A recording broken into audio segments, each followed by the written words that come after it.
The missiles are believed to have traveled about 250 kilometers before splashing down into the waters between South Korea and Japan. Initially, the U.S. said 2 of the missiles failed. Then later, it revised that. All of this comes at a provocative time during joint military exercises by South Korea and the U.S.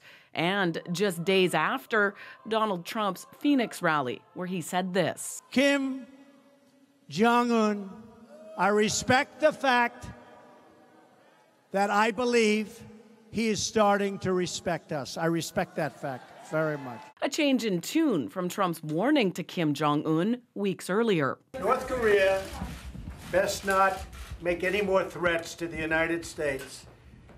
They will be met with fire and fury like the world has never seen. Earlier this week, the U.S. Secretary of State praised North Korea. I'm pleased to see that the regime in Pyongyang has certainly demonstrated some level of restraint that we've not seen in the past. I think there's an underlying pattern of failure in terms of how the United States has been engaging with North Korea.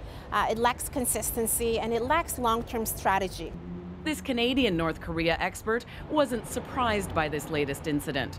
In fact, she calls this routine, saying something like this almost always happens when South Korea and its allies do military exercises.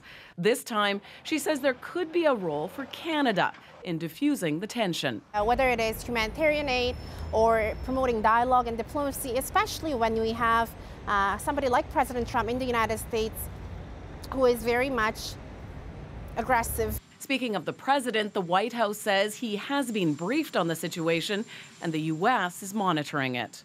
Lorenda Redekop, CBC News, Toronto.